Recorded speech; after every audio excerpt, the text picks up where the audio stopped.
అనంతపురం జిల్లా సింగనమల నియోజకవర్గానికి ఎప్పుడు ఇన్ఛార్జి మంత్రి వచ్చినా ఎమ్మెల్యే గురించే పంచాయతీ నడుస్తోంది. అక్కడ నుంచి ఈసారి ఎన్నికల్లో బండారు శ్రావణి ఎమ్మెల్యేగా విజయం సాధించారు. అయితే ఆ యువ ఎమ్మెల్యే గెలిచినప్పటి నుంచి టీడీపీ శ్రేణులు అసంతృప్తి వ్యక్తం చేస్తూనే ఉన్నాయి. పార్టీ సీనియర్ నాయకులు ఆమెను తీవ్రంగా విభేదిస్తున్నారు. అసలు వారికి ఎమ్మెల్యేతో వచ్చిన ఇబ్బంది ఏంటి? ఎందుకు పంచాయతీలు పెడుతున్నారు? తన విజయానికి సమిష్టిగా కృషి చేసిన పార్టీ శ్రేణులను శ్రావణి పట్టించుకోవటం లేదా? సింగనమలలో అసలేం జరుగుతోంది? Let's watch this story.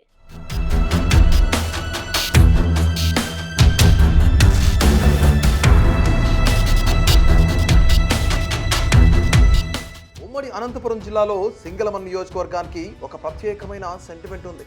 అక్కడ ఏ పార్టీ అభ్యర్థి గెలిస్తే ఆ పార్టీనే అధికారంలోకి వస్తుందన్న సెంటిమెంట్ ఉండగా గత 30 ఏళ్లుగా అదే సెంటిమెంట్ వర్కౌట్ అవుతూ వస్తోంది. కాంగ్రెస్ అధికారంలో ఉండగా మాజీ మంత్రి శైలజనాథ్ అక్కడి నుంచి ప్రాతినిధ్యం వహించారు. ఆ తర్వాత టీడీపీ నుంచి సమంతకమణి, ఆమె కుమార్తె యామిని బాల ఎమ్మెల్యేలుగా మంత్రులుగా ప్రాతినిధ్యం వహించారు. ఆ తర్వాత 2019లో వైసీపీ నుంచి జొన్నలగడ్డ పద్మావతి ఎమ్మెల్యేగా గెలిచిన 2024 ఎన్నికల్లో టికెట్ కూడా దక్కించుకోలేకపోయారు. టీడీపీ నుంచి అప్పటికే ఒకసారి ఓడిపోయిన బండారి శ్రావణిశ్రీ 2024 ఎన్నికల్లో మంచి మెజార్టీతో తొలిసారిగా ఎమ్మెల్యేగా గెలుపొందారు. ఎన్నికల ముందు ఆమెకు పరిస్థితులు కలిసి వచ్చాయి. 2019 ఎన్నికల్లో పార్టీ ఓడిపోవడంతో నారా లోకేష్ నియోజకవర్గం నేతలతో సమీక్షలు నిర్వహించగా ఆయన సమీక్షలో కీలక నాయకులంతా కలిసి పనిచేస్తామని హామీ ఇవ్వడం, ఆమె గెలవడం చకచకా జరిగిపోయాయి. ఇంకేముంది, అభివృద్ధి పదంలో సింగనమలను ముందు వరుసలో నిలబెడతారని అంతా అనుకున్నారు. కానీ అక్కడ మాత్రం అంతా సీన్ రివర్స్. అభివృద్ధి మాటేమో కానీ వివాదాల్లో మాత్రం సింగనమల నియోజకవర్గం దూసుకుపోతుంది. నియోజకవర్గం టీడీపీలో ఇన్ని వివాదాలు ఎమ్మెల్యే తీరే కారణమనే ఫిర్యాదులు అధిష్టానానికి అందుతున్నాయట. యువ నాయకురాలైన బండారు శ్రావణిశ్రీకి రాజకీయ అవగాహన లేకపోవడంతో పార్టీ శ్రేణులను కలుపుకుపోవడంలో విఫలమవుతున్నారట. నియోజకవర్గం కంటే హైదరాబాద్లో గడపడానికే ఎక్కువ ప్రాధాన్యత ఇస్తున్నారట. సింగనమలలో టీడీపీ సీనియర్లను అసలు పట్టించుకోవడమే లేదట. పైపెచ్చు వ్యక్తిగతంగా కూడా శ్రావణిపై ఆరోపణలు వస్తున్నాయని సీనియర్ నేతలు ఆమెపై వరుసగా అధిష్టానానికి ఫిర్యాదులు చేశారట. నియోజకవర్గంలో అంతలా విభేదాలు పెరిగిపోవడంతో టీడీపీ హైకమాండ్ 2-మెన్ కమిటీని ఏర్పాటు చేసింది. నియోజకవర్గంలో పార్టీ బాధ్యతల సమన్వయానికి తెలుగుదేశం పార్టీ సీనియర్ నాయకుడు, రాష్ట్ర ప్రధాన కార్యదర్శి అలం నరసింహనాయుడు, గార్లదిన్నకు చెందిన మరో సీనియర్ నాయకుడు ముంటిమడుగు కేశవరెడ్డిలతో ఈ కమిటీ ఏర్పాటు చేసింది. పార్టీ కార్యక్రమం ఏదైనా విసభ్య కమిటీ ఆధ్వర్యంలో జరగాల్సి ఉంటుందని ఆదేశించింది. 2-మెన్ కమిటీ ఏర్పాటుతోనే అక్కడ టీడీపీ ఇన్ఛార్జిగా ఉన్న ఎమ్మెల్యే శ్రావణిశ్రీ పరిస్థితి ఏంటో పార్టీ పెద్దలు చెప్పకనే చెప్పారు.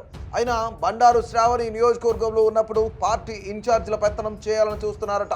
సెగ్మెంట్లో 2 సభ్యులు కమిటీ ఆధ్వర్యంలో జరిగే కార్యక్రమాలు విజయవంతంగా సాగుతుండగా పార్టీ సీనియర్లందరినీ కాదని ఎమ్మెల్యే ఒంటరిగా కార్యక్రమాలు నిర్వహించడంతో పార్టీ కేడర్లో చీలిక స్పష్టంగా కనిపిస్తుందట. దాంతో నియోజకవర్గంలో చాలా మంది లీడర్లు ఎమ్మెల్యేకు దూరం జరుగుతున్నారట. దశాబ్దాలుగా పార్టీ కోసం పనిచేస్తున్న నాయకులను పట్టించుకోకుండా శ్రావణి ఒంటెద్దు పోగొడలకు పోతున్నారని అన్ని మండలాల నాయకులు ఫిర్యాదులు చేస్తున్నారట. ఇక పార్టీలో అసలు ఇన్ఛార్జ్ ఎవరో, తాము ఎవరి దారిలో నడవాలో తెలియక క్యాడర్ మొత్తం కన్ఫ్యూజన్లో ఉందనే వార్తలు వినిపిస్తున్నాయి. అయితే ఇందులో శ్రావణి చుట్టూ తిరుగుతున్న వారి వెర్షన్ వేరేలా ఉంది. సీనియర్ నాయకులే ఎమ్మెల్యేని దూరం పెట్టారని, నియోజకవర్గంలో అందరినీ రెచ్చగొడుతున్నారని, పార్టీలో వ్యతిరేక వర్గాన్ని పెంచి పోషిస్తున్నారని వారంతా వాదిస్తున్నారు. ఏకంగా ఇన్ఛార్జ్ మంత్రి ఎదుటే పార్టీ క్యాడర్ 2 వర్గాలుగా చీలిపోయి రాళ్ల దాడికి పాల్పడ్డారంటే నియోజకవర్గం టీడీపీలో పరిస్థితి ఎంతవరకు వెళ్ళిందో అర్థం చేసుకోవచ్చు. ఇన్ఛార్జ్ మంత్రి ఎన్నిసార్లు జిల్లాకు వచ్చి రివ్యూ మీటింగులు పెట్టినా ఈ ఒక్క నియోజకవర్గం పంచాయతీకే టైం అంతా సరిపోతుందట. ఇరు వర్గాల కంప్లైంట్స్ విన్న ఇన్ఛార్జ్ మంత్రి టీజీ భరత్ పరిస్థితిని హైకమాండ్తో పాటు పార్టీ జిల్లా పరిశీలకుడు కోవెలముడి రవీంద్ర దృష్టిలో పెట్టారట. దాంతో ఆయన హుటాహుటిన ఎమ్మెల్యేపై అసమ్మతితో ఉన్న నేతలకు ఫోన్ చేసి కొంచెం ఓపిక పట్టాలని, అంతా మంత్రి నారా లోకేష్ చూసుకుంటారని చెప్పారట. దీంతో కొన్ని రోజులు ఓపిక పట్టాలని అసమ్మతి నేతలు నిశ్చయించుకున్నారట. ఎమ్మెల్యే బండారు శ్రావణిశ్రీపై ఫిర్యాదు చేసిన వారిలో సింగనమల వెస్ట్, గార్లదిన్న, ఎల్లనూరు మండలాలకు చెందిన నేతలు ఉన్నారట. వరుసగా ఒక ఎమ్మెల్యేపై ఫిర్యాదులు వస్తుండటంతో అధిష్టానం కూడా సింగనమలపై ప్రత్యేక దృష్టి పెడుతుందనే టాక్ వినిపిస్తోంది.